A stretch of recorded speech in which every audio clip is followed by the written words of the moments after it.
Quand je suis rentré, il y avait trop de dérangements. J'étais curieux pour voir, je dis, oh, l'Empaka n'était pas là.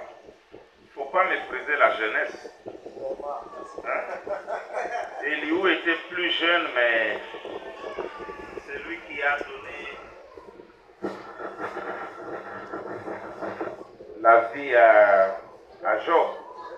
C'est lui qui lui a permis de voir la vision. Voilà. Je vais mettre de côté beaucoup de citations que le pasteur Charles a lues.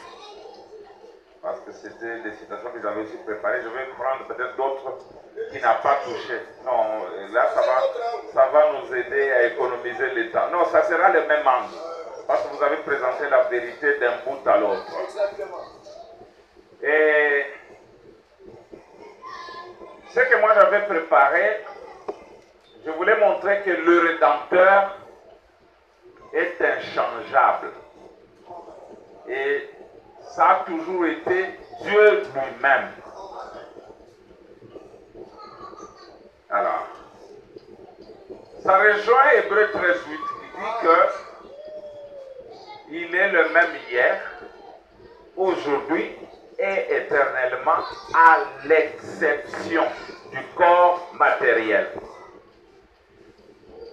Il y a des églises, il y a des gens qui croient que le même hier, aujourd'hui, éternellement, c'est avec le même corps. Quand on dit il est le même, il voit le même corps, le même corps. Ça, c'est une hérésie. La vérité est que notre Dieu change toujours de masque. Quand il prend ce masque, il est rédempteur dans ce masque, dans cette forme, dans cette voix, dans cette démarche, dans la couleur de la peau, dans la taille, dans tout. Il est rédempteur sous la forme X. Et quand il change, il est le rédempteur dans la forme Y.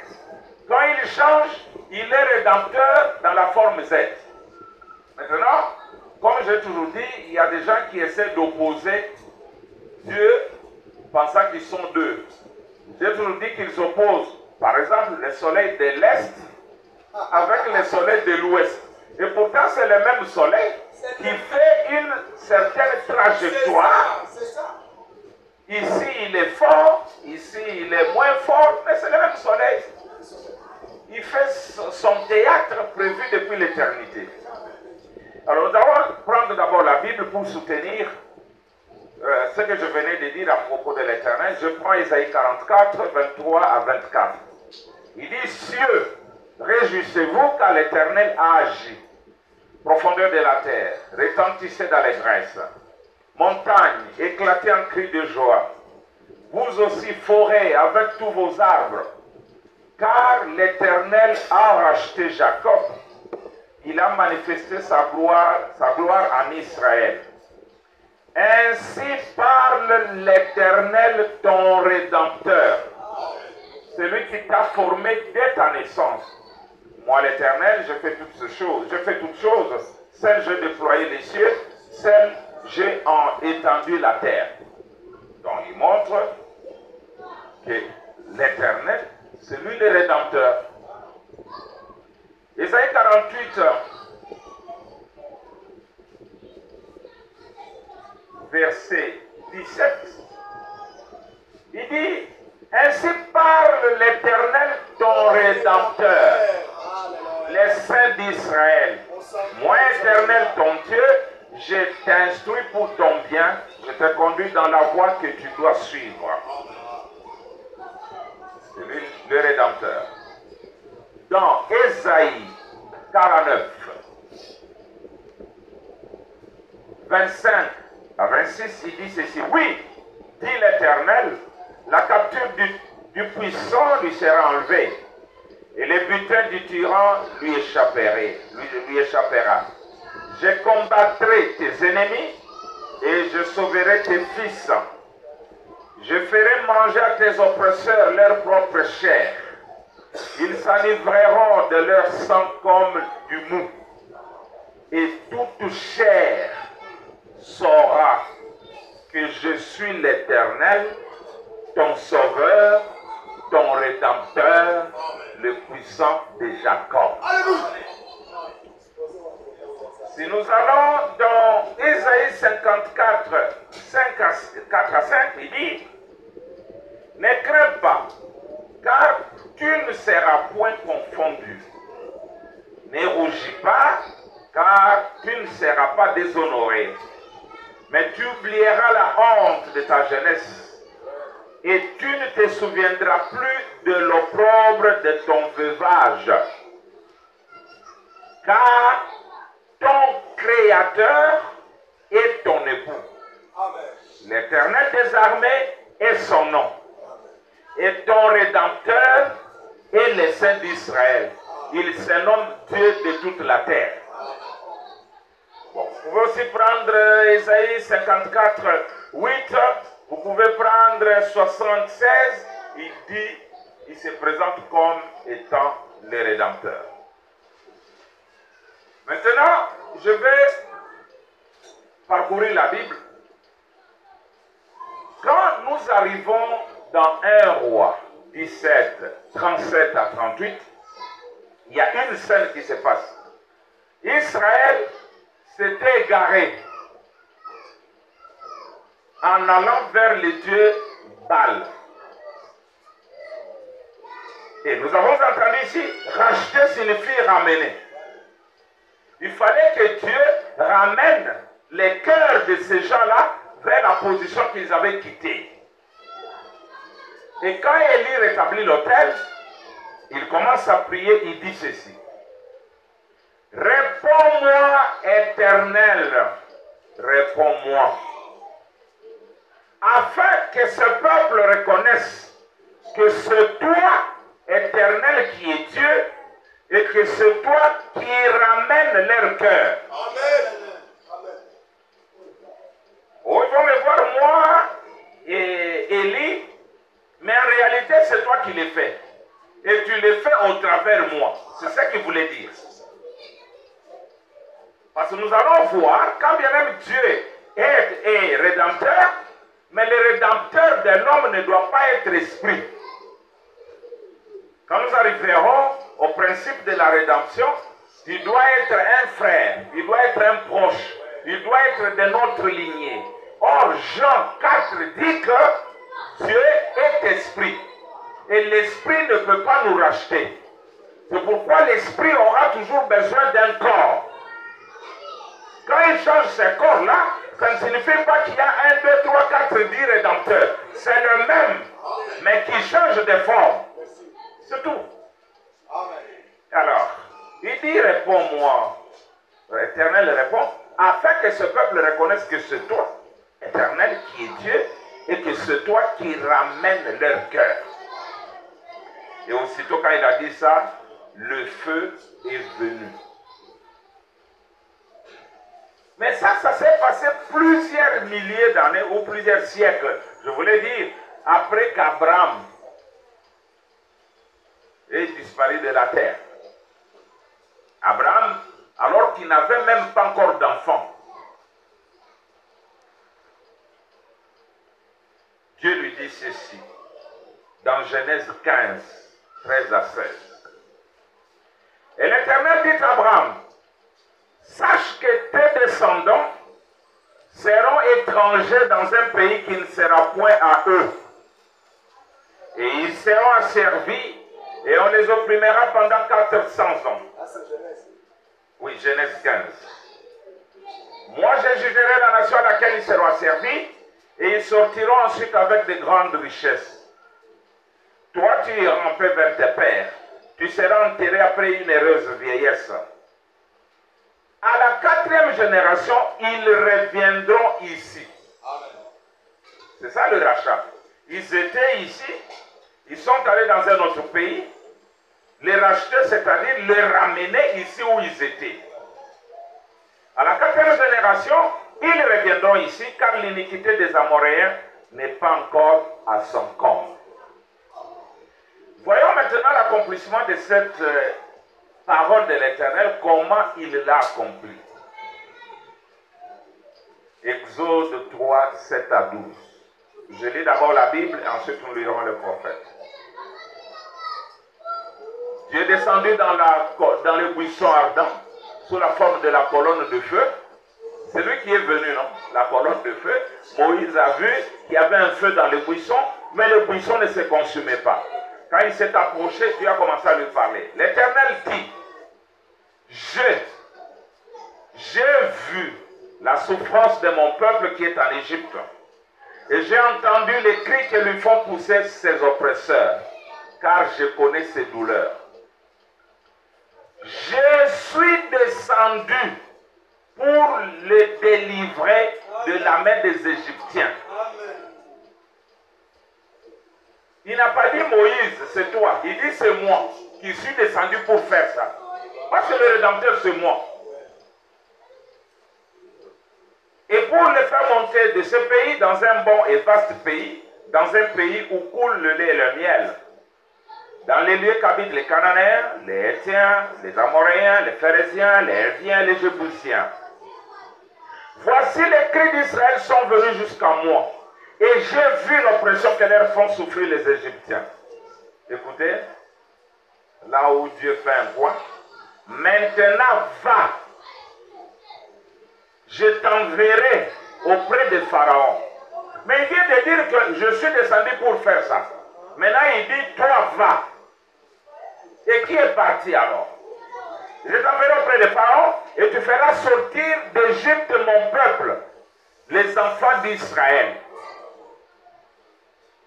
Moïse a dit, qui suis-je pour aller vers Pharaon et pour faire sortir d'Égypte les enfants d'Israël? Écoutez, Dieu dit, je serai avec toi. Et ceci sera pour toi un signe que c'est moi qui t'envoie. Quand tu auras fait sortir d'Égypte le peuple, vous servirez Dieu sur cette montagne. Je suis descendu pour aller, je t'envoie, va. L'autre dit, je ne peux pas aller, je suis incapable. Il dit, je serai avec toi. Nous allons faire une fusion. Nous allons faire une association. Ou en d'autres termes, il y aura une incarnation. Amen. Certains verront Moïse, d'autres verront Dieu. Mais les deux n'ont pas bien vu. C'est Branham qui va nous dire qui est allé délivrer les enfants d'Israël. Vous savez qu'il y a beaucoup de citations, mais je prendrai toujours une pour aller vite. Je suis dans la foi et une ferme assurance. Prêché le 12 avril 47. Je commence au paragraphe 65. Et quand Moïse a atteint l'âge de maturité, il est sorti et il a vu des Égyptiens maltraiter un Hébreu. Et il a tué les Égyptiens et les a enterrés. Et le lendemain, quand il a rencontré les Hébreux qui se battaient, ils lui ont dit, eh bien, veux-tu nous tuer comme tu as tué l'Égyptien? Maintenant, écoutez, soyez tranquilles. Moïse, le libérateur même, les dons de Dieu pour le peuple, ils ne l'ont pas compris. Voyez-vous ce que je veux dire? Ils n'ont pas compris Moïse. Et Moïse se disait qu'assurément il comprendrait qu'il était le don, qu'il leur était envoyé pour le délivrer. Mais ils ne l'ont pas compris. Et maintenant, amis, ne me comprenez pas mal. Puis-je dire ceci avec révérence dans mon cœur, sachant que je vais dans l'éternité, que je comparaîtrai un jour en jugement. Des milliers de gens manquent de reconnaître leurs dons. Voyez-vous? Ils ne peuvent pas comprendre cela. Et ils regardent et disent, oh, ce n'est qu'un homme. C'est vrai. Était-ce Dieu ou Moïse qui a délivré le peuple? Il répond lui-même. C'était Dieu en Moïse. Qui a délivré? Dieu ou Moïse? Il répond, c'était Dieu en Moïse. Moïse seul n'est pas le Rédempteur. Dieu seul n'est pas le Rédempteur. Mais Dieu en Moïse font le parent Rédempteur.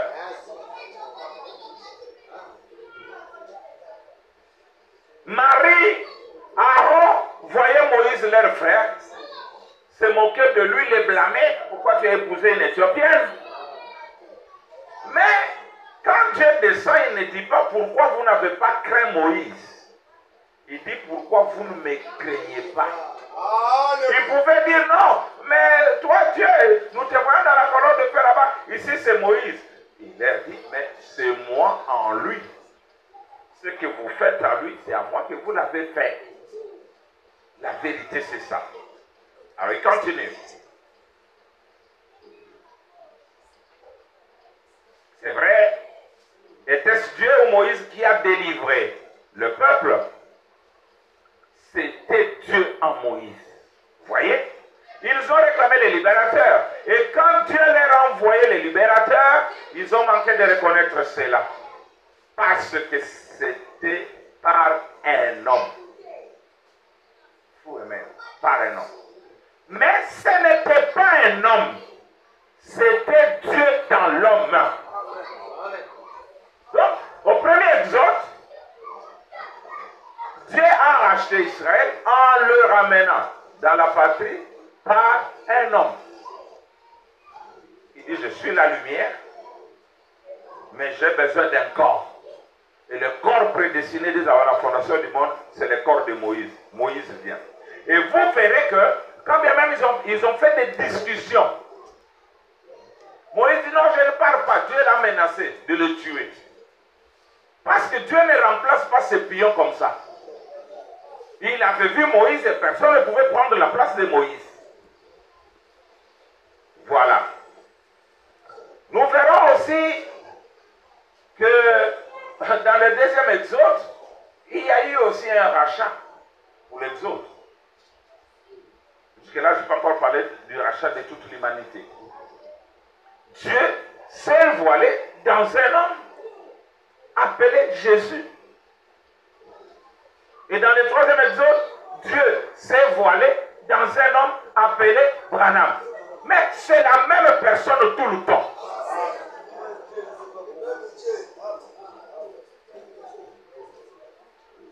Le même Dieu qui ne change pas. Nous ne sommes pas des polythéistes. Nous ne sommes pas des trinitaires.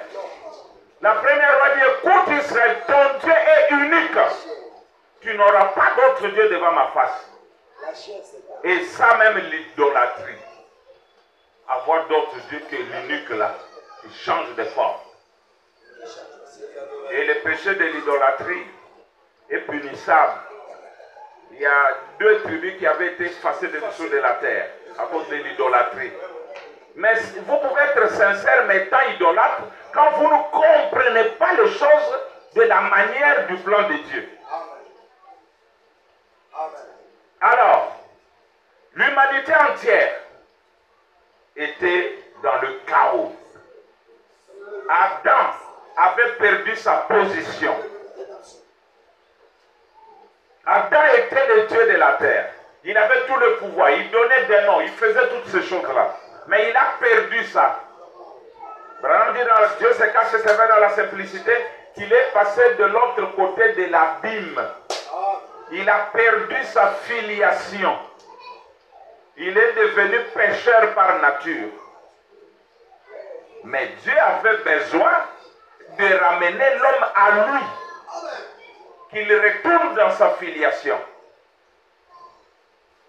C'est ainsi que Dieu, dans les lois de la rédemption, il y a 3 choses à retenir. La personne qui doit racheter doit être digne. C'est la première condition. Pas être indigne, il doit être digne. La deuxième, il doit être riche. Il doit avoir de quoi payer. Et la troisième, il doit faire un témoignage public. Quand l'homme est tombé, Dieu a fait des substituts en prenant des animaux, un agneau, un bouc ou un taureau, pour amener l'homme dans la communion partielle avec lui. Avec des sangs qui ne peuvent pas ôter le péché, mais qui couvraient. C'est ce qui fait que chaque année, Ils allaient toujours confesser les mêmes choses, immoler un autre agneau, toujours ça. Quand il est fait, il quitte avec la même conscience du péché. Dieu dit ça ne doit pas demeurer comme ça. Il faut maintenant un sang qui sera capable d'ôter le péché, enlever même la conscience du péché. Un seul sacrifice, pas retourner chaque année, non.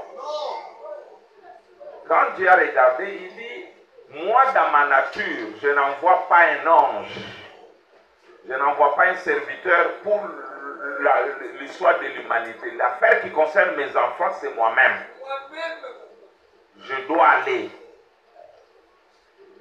Mais, qu'est-ce qu'il y a? Je me fabrique un corps. Parce que vous savez que en Éden, Satan avait dévancé Dieu. Il avait dévancé Adam, qui était fils de Dieu. Avant qu'il ne mette sa semence, Satan est venu mettre la sienne. Mais Dieu attendait match retour. Or, parce que Satan a fait, Branham dit que nous tous, nous sommes issus de la volonté de Satan. Nous sommes des pécheurs, nous mourrons. Parce que nous avons pour père le diable, le serpent. Ce qui fait que 4000 ans plus tard, Joseph, qui était aussi un fils du serpent, un fils de Satan, je crois que vous croyez ça, non? Ou bien que je lise. Ouais, ok, je vais lire ça. Parce que tous, pourquoi nous mourons? Alors dans la parole parlait la sémence originaire.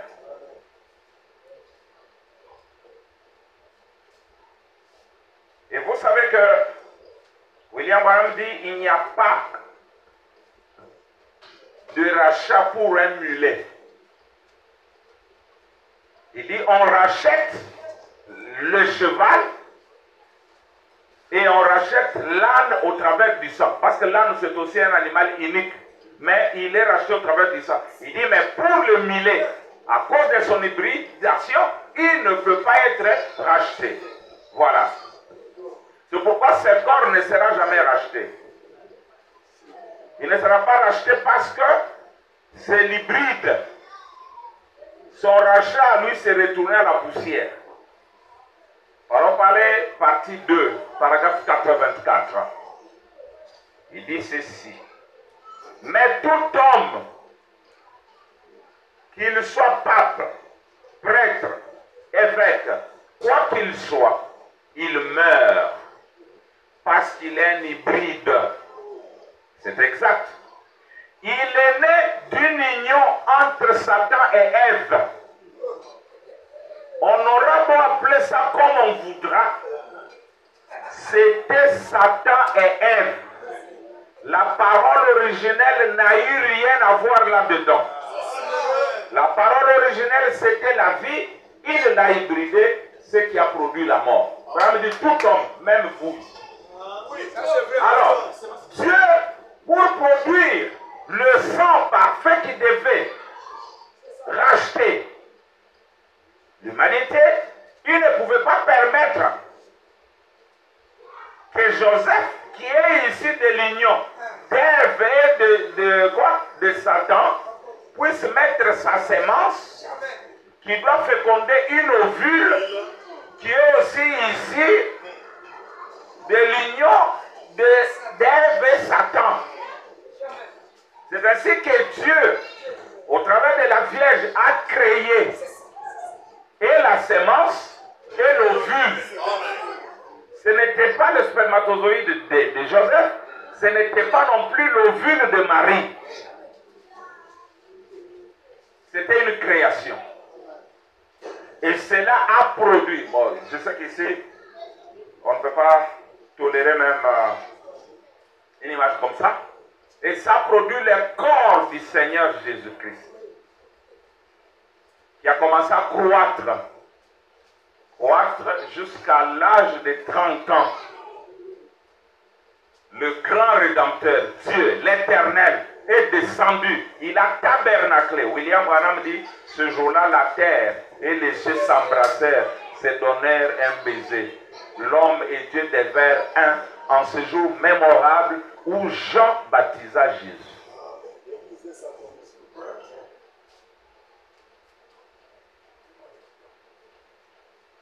Joseph, Marie et tous les autres n'ont pas compris le mystère. Ils ont appelé Jésus leur enfant. Déjà à l'âge de 12 ans, il vient, moi et ton père, nous te cherchons. Où est-ce que tu étais? Bon.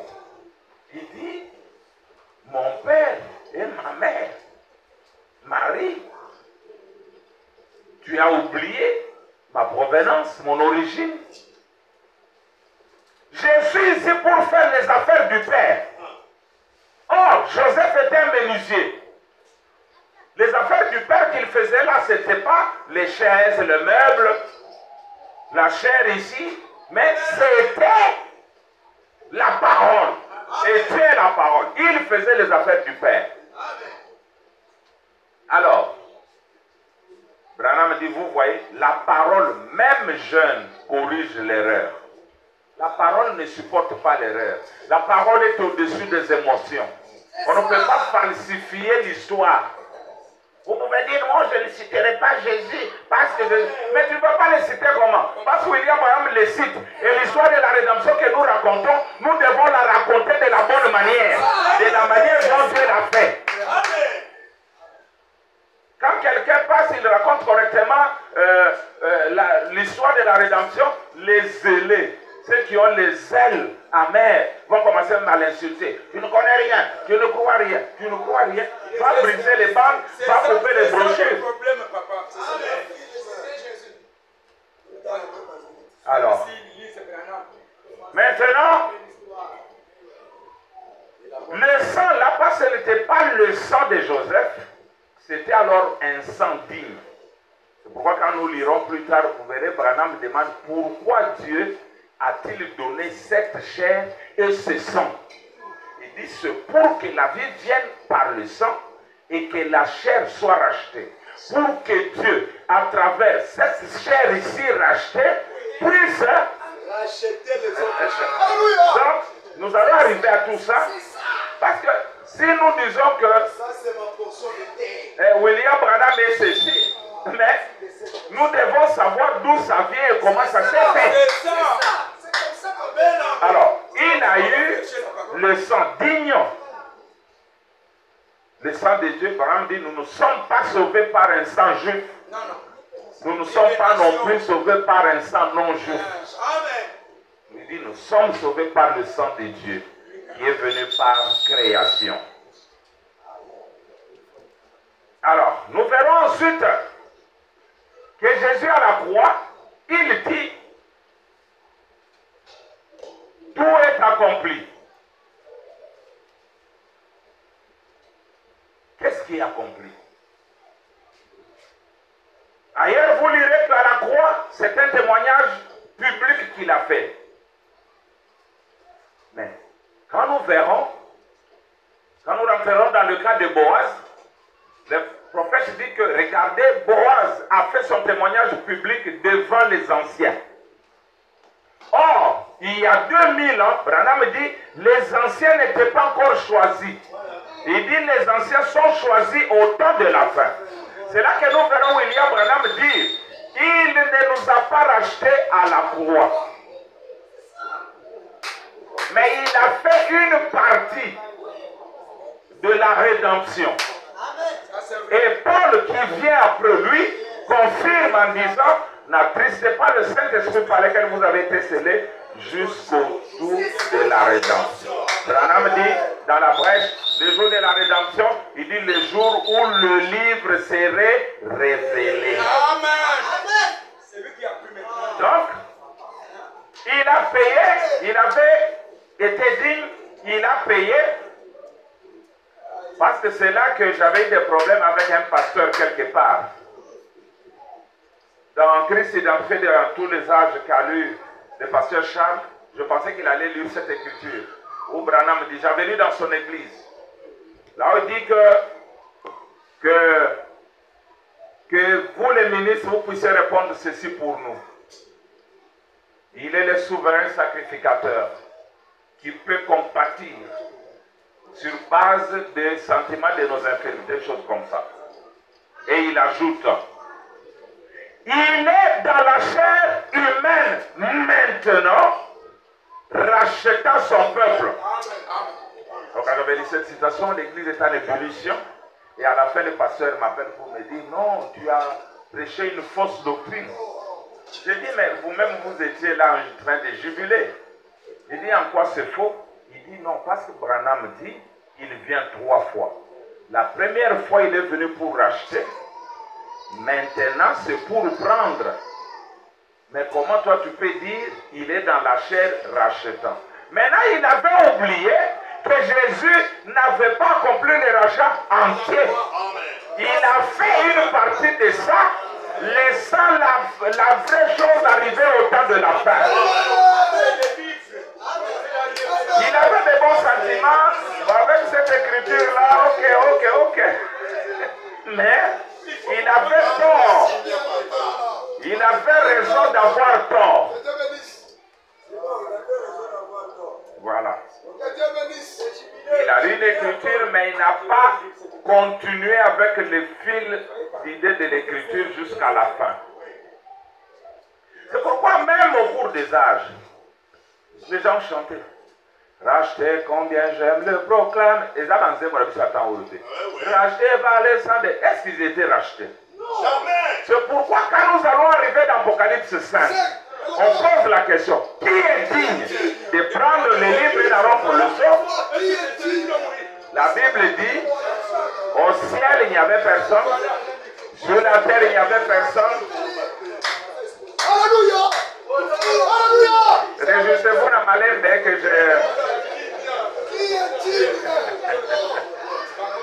Laissez-moi, le temps est court. Vos jubilés vont maintenant. Alors, vous verrez que au ciel, personne n'était digne, sur la terre, personne, sous la terre, personne, et Jean a pleuré. Dans le 6e psaume, frère Branham dit que voici la raison pour laquelle Jean pleurait. S'il n'y avait personne pour prendre le livre, ce monde retournerait aux atomes et aux molécules. Il n'y aurait plus ni création ni quoi. Il fallait qu'il y ait un homme qui prenne le livre. Amen. Et ces pleurs étaient d'un court temps. Voici les lions. Il a vaincu pour prendre les livres. Donc, nous allons arriver à tout ça. Et vous verrez que l'agneau là, qui a pris le livre, ce n'était pas un agneau à 2 cornes. Pour ceux qui veulent, c'est un agneau à 7 cornes. William Branham dit que les 7 dispensations. Je peux déjà vous dévancer en vous disant que c'est un agneau famille. Donc nous allons voir tout ça après. Et quand on aura le temps, nous comprendrons pourquoi la nuée qui est la venue de myriades, tout cela est à la frère Branham. Bon. Alors, William Branham dit dans la brèche, paragraphe 162. La brèche, paragraphe 162 jusqu'en bas. Il dit la brèche. Prêché le 17 mars 63. C'est comme les gens là qui disent que les anges sont apparus les 15 mai. Je ne sais pas si ces gens-là qui connaissent la géographie des États-Unis, Jeffersonville et Tucson, c'est très loin. Donc les 15, il est sur la montagne. Il est descendu quand pour préparer les bagages, être à Jeffersonville, et déjà le 17 il prêche. Pas même le 17. Oui, c'est les yeux cachés. Le 17 la brèche. Voilà, le 17 il est déjà en chair. Est-ce que les gens se sont déjà imaginé ça? Et ils vont avoir beaucoup d'onctions transpirées comme s'ils ont eu une révélation. Et ça c'est une révélation. Et pourtant ils ont pris ça dans les sites de ceux qui critiquent Frère Branham. Bon, alors il dit ceci. Il a demandé au parent rédempteur de s'avancer s'il le pouvait. Mais Jean a dit qu'aucun homme n'était digne. Ce n'est pas parce qu'il n'y avait pas de gens dignes. Par exemple, un ange, comme par exemple, disons Gabriel ou Michel, seulement rappelez-vous, il fallait que ce soit un parent.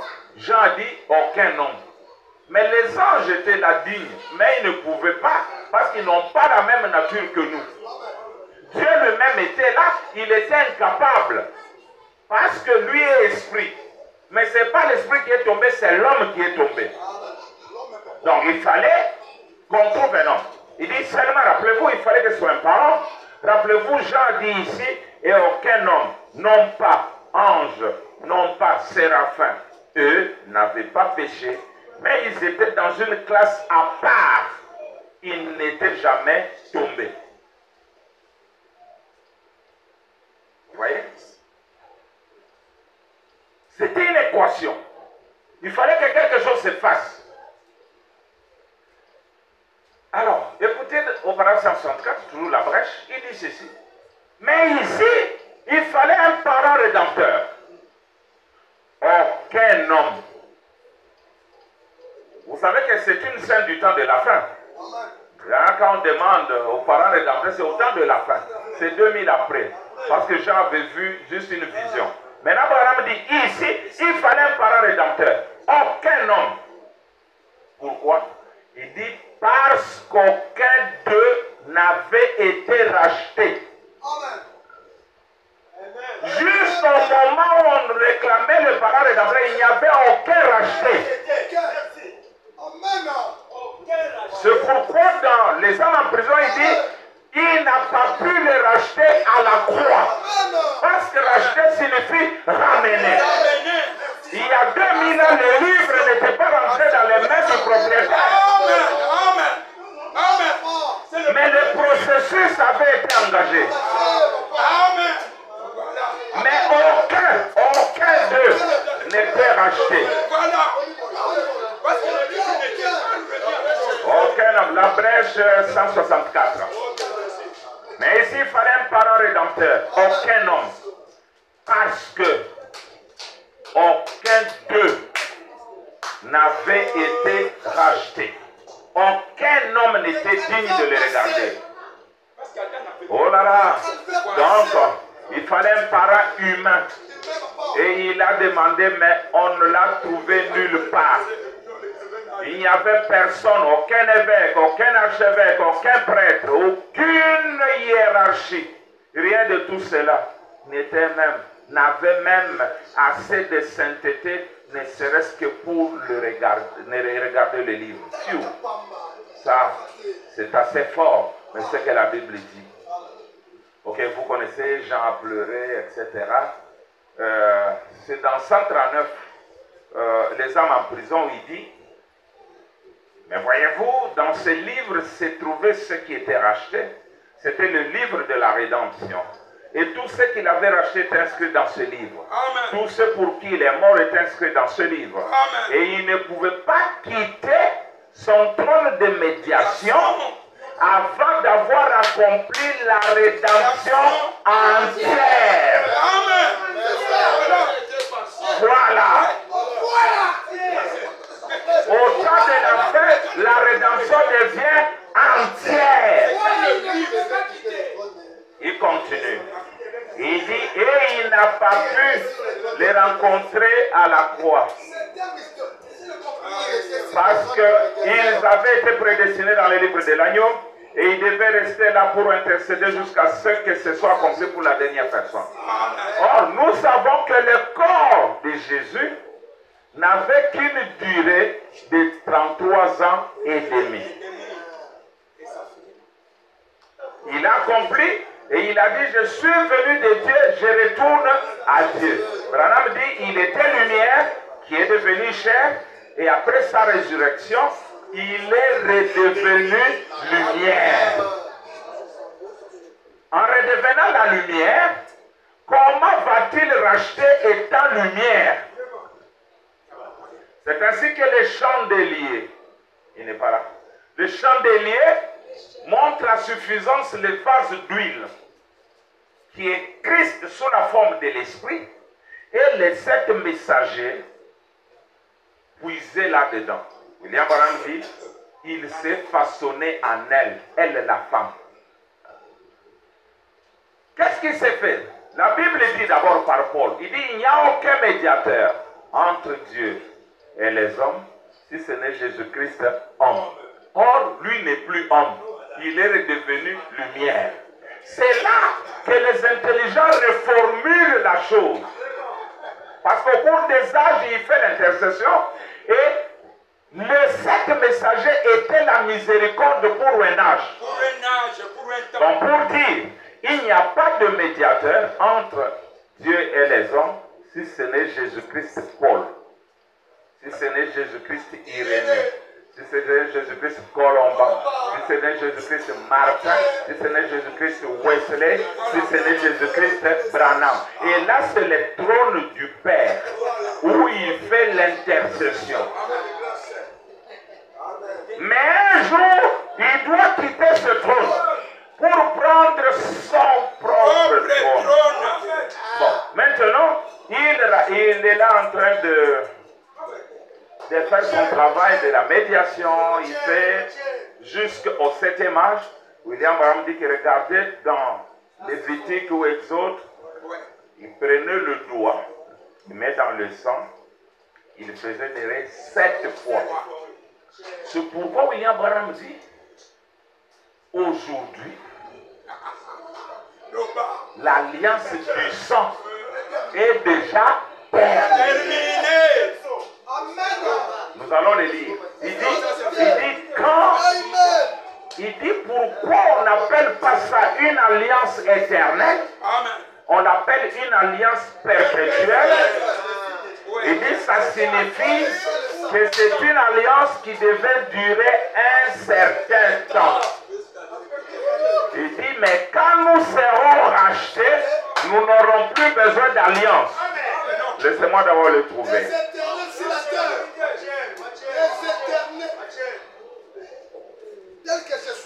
Donc, mes amis,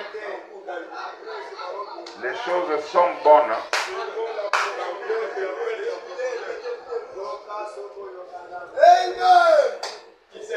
Perpétuel. Voilà, nous sommes dans le signe de 1963, le 1er septembre. Nous commençons paragraphe 322. Il dit dans Hébreux 13, 10 et 20, je n'ai pas le temps de les lire, notez-le, j'avais l'intention de lire cela. On l'appelle l'alliance perpétuelle.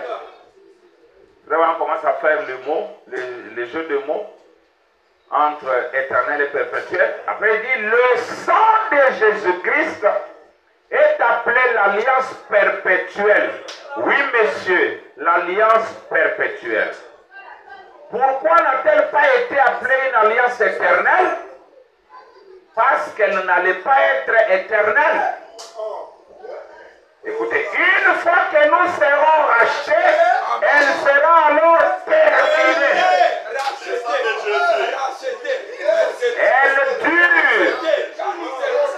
Elle dure à perpétuité, ce qui signifie un certain temps, jusqu'à ce qu'il n'y ait plus de temps. Il n'y en aura plus jamais une autre.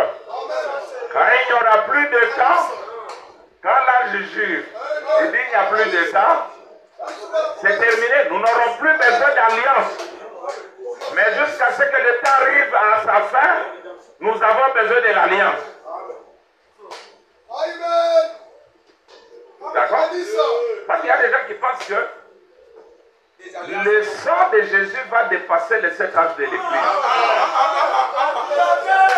Ça se limite à 7 âges. Et c'est conforme avec ce qui s'est passé dans l'Ancien Testament. Et l'intercession terminée. L'intercession terminée. Aucune prière ne peut plus être entendue. Merveilleux. Non, ne faites pas des commentaires, c'est moi seul qui parle. C'est moi qui ai l'autorité full ici. N'injectez pas vos idées dans ce que moi j'ai dit ici. Donc, voilà. Maintenant, regardez quelque chose que nous allons voir sur maintenant. Comme la rédemption a 3 étapes. Mon père de... Non,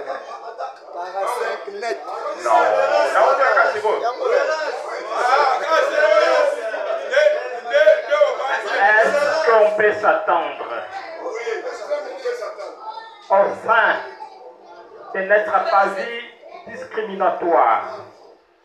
Je me suis tenu debout à l'heure H et à la minute M pour vous prouver que je n'ai jamais été partial, à l'instar de ces autres prédécesseurs qui ont consommé chacun 45 minutes et dont le dernier a bénéficié de votre indulgence, celle de lui ajouter 10 minutes. Non, je parle de son prédécesseur qui avait bénéficié de votre clémence, laquelle clémence lui était imposée de lui accorder 10 minutes. Certes, 10 minutes lui ont été accordées, pas lui, mais son prédécesseur. Alors, dans le cas sous examen, vous, Auguste Assemblée, étant l'organe suprême et qui a le pouvoir décisionnel, que me proposez-vous?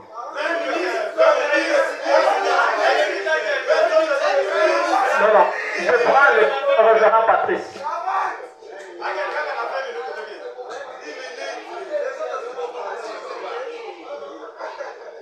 Il ne faut pas qu'on fasse la spécificité des choses. Nous devons être rationnels. Nous devons être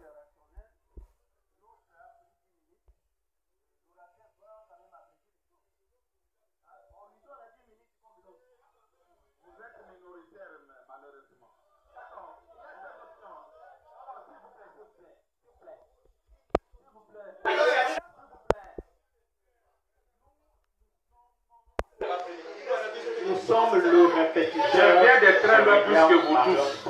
J'ai droit au double. Nous avons eu, J'ai dépensé beaucoup de carburant. nous avons eu deux options. C'est C'est vrai. très révérend. Et pourtant, vous vous réjouissez là. Je communique avec vous. Il y a deux options. Nous passons au vote. La première option est celle de lui concéder 10 minutes supplémentaires. Qui en sont d'accord? Bureau technique, c'est combien de voix? 5. Veuillez abaisser vos mains. Alors la deuxième option est celle de lui concéder 20 minutes. Majorité. Parfait. Révérend, vous avez 20 minutes. Merci beaucoup. Merci Bureau beaucoup. technique calculé. Voilà, donc après, je vais arrêter. Si je termine avant 20 minutes, d'accord. Alors, comme nous avons vu que la rédemption a deux parties, nous verrons que le Seigneur Jésus n'a fait qu'une partie. Et cette partie-là a permis que Tel Aviv soit racheté. Parce que l'histoire d'Israël et l'histoire de la Bible, c'est la même chose. Israël avait perdu toute sa terre, mais pour revenir, ils n'ont pas pris tout Israël. Ils s'étaient installés à Tel Aviv. Tel Aviv signifie la terre d'avril, la terre du printemps. Et Dieu aussi, il a cherché une terre d'avril pour venir s'implanter là. Et à travers Tel Aviv, on a commencé à racheter Jéricho, Jérusalem, Carmel, etc. étant bien installés dans la terre du printemps. C'est pourquoi nous allons lire cette citation. Il faut que les gens comprennent pourquoi Jésus est mort. William Branham dit qu'il est mort pour ce ministère. Amen. Il dit qu'il est mort pour racheter une chair. Une chair, papa. Une personne. Pas deux ou trois. Et maintenant, au travers de cette chair rachetée capable de prendre le livre. Amen. ouvrir les eaux pour lui. Ça, c'est vrai. Alléluia. Bon, maintenant, il n'avait pas, Jésus n'avait pas terminé. Il a dit tout est accompli, mais la parole dit que son œuvre n'était pas terminée. Jésus a exposé page 64, exposé des Actes, chapitre 5, page 164, paragraphe 172. Il dit ceci. Ceux qui sont de l'épouse, c'est dans la dictée là, ceux qui sont de l'épouse ne font que sa volonté. Personne ne peut leur faire autre chose. Ils ont l'ainsi dit le Seigneur, ou alors ils restent tranquilles. Ils savent qu'il faut que ce soit Dieu en eux qui fasse les œuvres, qui accomplisse sa propre parole. Écoutez maintenant. Comme il n'a pas terminé son œuvre entière lors de son ministère terrestre, il agit maintenant dans l'épouse et à travers elle. Il n'a pas terminé parce qu'il n'a pas racheté. Il doit continuer son travail. Mais comment? À travers son épouse. Et son épouse a le même ministère que lui. 3 poules, 3 poules. Et je ne veux pas aller loin parce que ça va vous exciter. Parce qu'aujourd'hui, beaucoup ne voient pas la venue du Seigneur. Pourquoi? Parce que le mystère est qu'on attend le papa et on voit maman. Branham dit comment l'époux peut être là sans qu'il soit l'épouse. Alléluia. Il change très bien, 242, 242. Donc, il doit changer et devenir la femme. Branham dit, elle est lui. La femme est lui. C'est pas qu'il y a un époux ici, une épouse là-bas. Mais l'épouse se transforme, devient elle. Écoutez, il n'avait pas terminé son œuvre. D'accord? Il avait dû être accompli. C'est-à-dire, ce que je devais faire, maintenant je l'ai fait. J'ai été digne et j'ai eu quoi payer. J'ai payé. Tout est accompli. Tout ce que moi je devais faire. Mais est-ce que toute la rédemption entière était accomplie? Non. Et il dit, il agit à travers son épouse. Les gens doivent accepter que l'œuvre de la rédemption continue par l'épouse. Donc Jésus-Christ le même hier, aujourd'hui, éternellement, prêché le 27 juin 63, paragraphe 209. William Branham prie. Maintenant, moi, je vais prendre juste un tout petit peu là-bas pour ne pas dépasser le temps. Il dit ceci. Et 63. 27 juin 63. Il dit ceci. Et nous voyons tous ces grands signes qui apparaissent sur la terre. Et l'identification du Fils de Dieu traitant dans la chair de son Église pour continuer son œuvre. Il agit au travers de la chair de l'Église pour continuer. C'est-à-dire, ce n'était pas fini. Il doit continuer avec jusqu'au bout. Je prends autre chose, la persévérance. Prêché le 18 février 62, paragraphe 31, la persévérance. Paragraphe 31, prêché le 18 février 62. Il dit tout ce que Christ était, pas tout ce qu'il avait, tout ce qu'il était, il l'a déversé dans l'église. Qu'est-ce? Loin. Pour continuer son œuvre, afin que sa parole vive constamment. Donc, le mystère de la rédemption se termine par le mystère de l'épouse. C'est pourquoi dans l'union visible, il dit, c'est le même Jésus, mais sous la forme de l'épouse. Les gens doivent accepter la forme changée de l'époux devenant l'épouse. Nous prenons, voilà, c'est ce que j'avais dit. Hein. Christ identifié dans tous les âges, prêchait le 9 avril 64. 128. S'il est le même hier, aujourd'hui et éternellement, il agira de la même façon. Il est dans la chair humaine maintenant, agissant, rachetant son peuple. Maintenant, priez donc, croyez. Je vous ai donné la date, prêchez le 9 avril 64. Maintenant, agissant, rachetant son peuple. Maintenant, priez, croyez de tout votre cœur. Ne doutez pas, ne doutez de rien. Croyez toutes choses, croyez seulement. Croyez de tout votre être.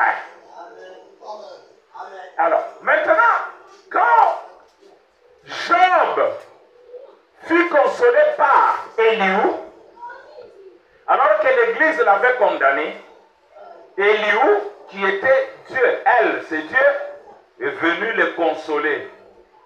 Et aussitôt, il a vu clair, il a vu les éclairs, il a vu les tonnerres, il s'est levé d'un bond, il a crié, « Oh, je sais que mon Rédempteur est vivant.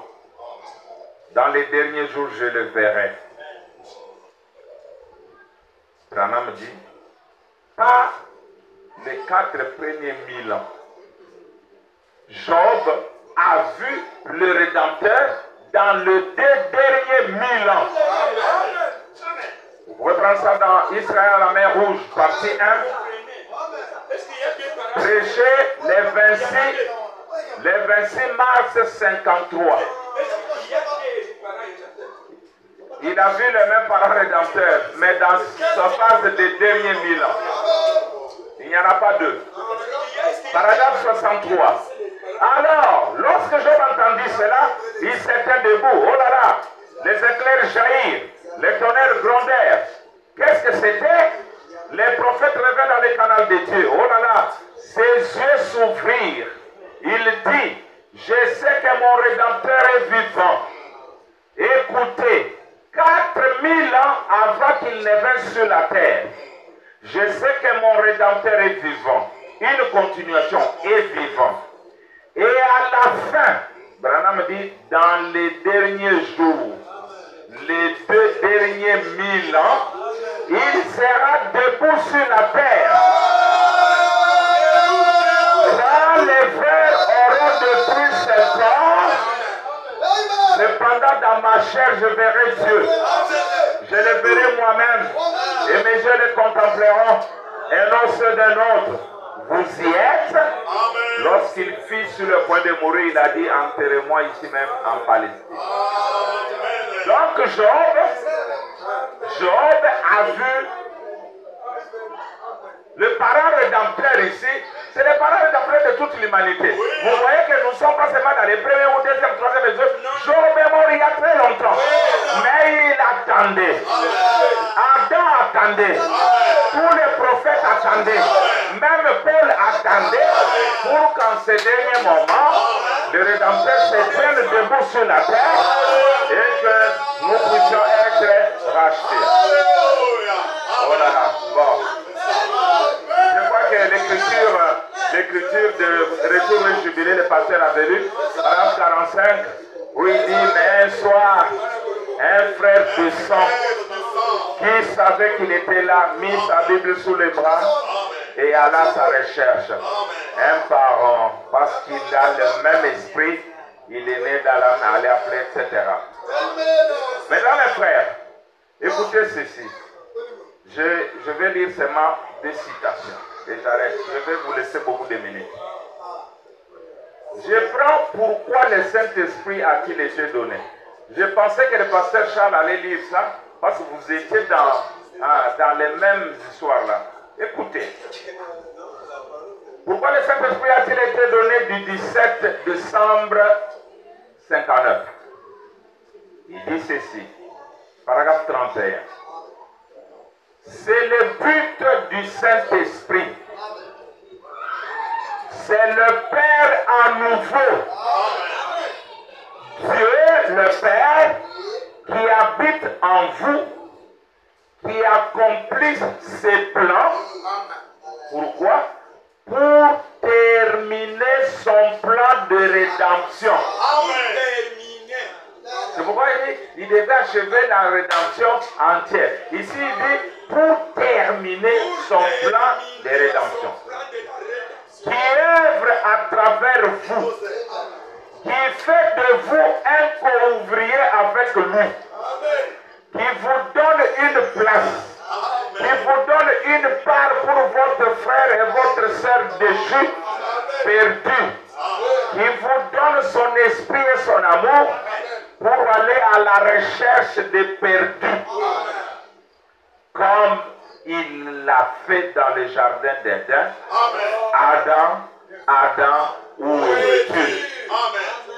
Voilà ce que le Saint-Esprit fait à un homme ou à une femme.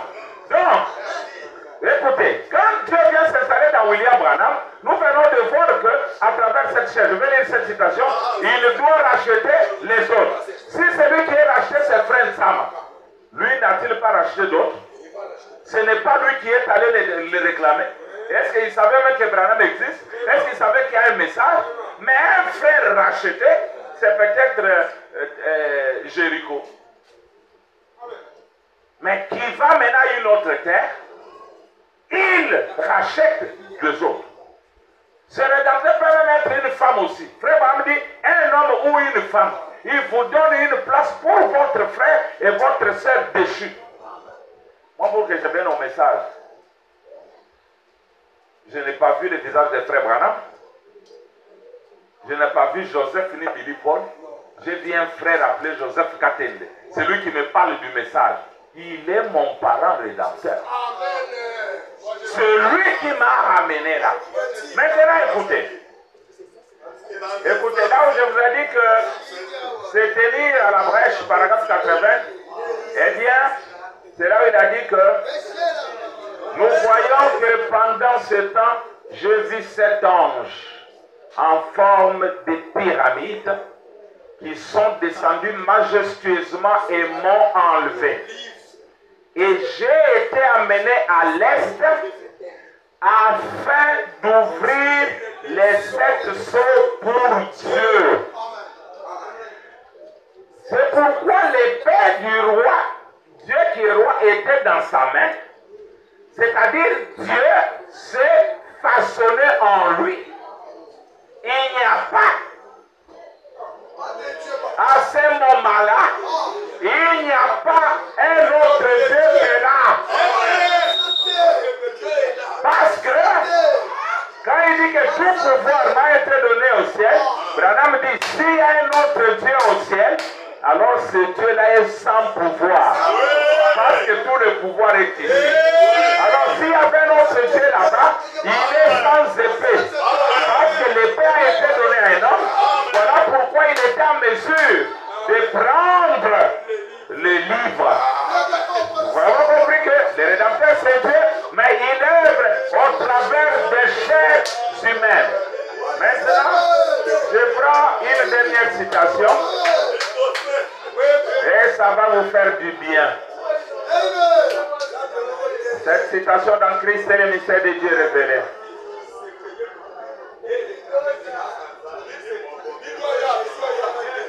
Frère Branham dit que il dit c'est toujours la chair qui déroute les gens. Les gens s'achoppent à la chair. Il dit mais nous allons au-delà de la chair, nous voyons la gloire de la Shekinah qui est là. Christ est le mystère de Dieu révélé, c'est la dernière citation, bien qu'il y en a d'autres, paragraphe 585. Écoutez, Christ est ressuscité et a payé le prix pour notre rédemption. La raison pour laquelle Dieu fut manifesté en Christ et a donné cette chair et le sang, c'est afin que la vie vienne par le sang et que la chair soit rachetée. Cela afin que Dieu, dans cette chair ici rachetée, puisse manifester sa parole pour ce jour, comme il l'a fait en ce jour-là. Branham dit, fiou, gloire. Les gens n'ont jamais su. Les gens n'ont jamais su que même Jésus était racheté. Le jour que Jean baptisait Jésus, Branham dit que le prophète a vu les cieux ouverts et il a dit, ceci est ma partie de la terre que j'ai rachetée. Je suis venu pour y habiter. Et à travers cette chair, je racheterai les autres. Branham ne se limite, merci Dieu, ok, je dis. Branham ne se limite pas. Branham ne se limite pas au témoignage de Jean le Baptiste, mais il va jusqu'au Jean le Révélateur. Parce que Jean le Révélateur a vu aussi la Nouvelle Jérusalem. Je sais qu'il y a beaucoup de gens ici qui attendent la Nouvelle Jérusalem, qui pensent que c'est une ville littérale comme ça. Alors il a vu aussi la même chose. Écoutez, il a vu la Nouvelle Jérusalem venir s'établir sur une terre rachetée entière. Oh là là. C'est la dernière citation. Écoutez maintenant. S'il vous plaît, la dernière citation, Saint-Denis. Vous pouvez, oui. Demeure future. Demeure future, paragraphe. Je commence au paragraphe 310. Bon. Quand il est sorti de l'eau, il a dit, j'ai vu les cieux ouverts. Le prophète l'a vu. Il a vu les cieux ouverts. Et voilà qu'est descendue du ciel la forme d'une colombe. Et une voix qui disait, ceci est ma partie de la terre que j'ai rachetée. Et de cette partie de la terre, je racheterai le reste. Car il est ma parole manifestée. Et le monde entier, c'est par ma parole que je l'ai créé. Hébreux 11. Et Satan l'a détenu pendant tout ce temps. Mais je suis venu pour le racheter. Une certaine quantité de la terre a servi à former son corps. Et je viens pour y habiter. Écoutez. Jean a dit, là il est chez Jean le Révélateur, j'ai vu la ville sainte, la nouvelle Jérusalem, descendre du ciel comme une épouse qui s'est parée pour son époux. Et où est-ce qu'elle s'est installée? Exactement comme il l'avait fait là-bas, sur la terre. Là, c'était sur la terre Jésus. Mais ici, exactement comme il avait fait là-bas, Jésus était une partie de cette terre sur laquelle le Saint-Esprit est descendu, n'est-ce pas? Et il est resté sur lui pour toujours. Il ne peut jamais le quitter. Il est toujours là. Lui et Dieu sont un. Il doit toujours y rester. Et donc, Jean a vu la ville sainte, la nouvelle Jérusalem, descendre comme une comète ou une colombe, descendre du ciel et s'établir sur une terre rachetée entière. Branham dit pour faire quoi? Pour revendiquer tous les attributs pour lesquels il avait fait la terre. Pour les hommes qui étaient représentés dans l'éternité, et toutes les femmes sont rachetées alors. Écoutez, elle a été récurée et brûlée par le feu. Toi, tu attends le fait littéral, et pourtant, Branham dit ce n'est pas seulement un fait littéral, mais c'est un fait saint. Il dit de la bouche de Moïse et d'Élie sortait le feu. Il dit la parole, le Saint-Esprit. C'est parce que le diable n'a pas peur du fait littéral. Il est un esprit. Mais il y a un fait qui le détruit. Que quand il est venu sur William Branham, il l'a brûlé. Et Branham est devenu habitable. Et la nouvelle Jérusalem est descendue là. Et alors il a commencé à revendiquer tous les autres attributs. Que les frères vous bénissent.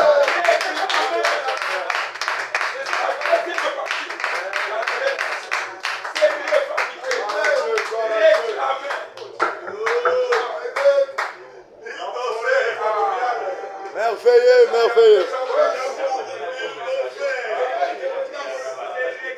Merveilleux, merveilleux. Dieu bénisse les 5 capés.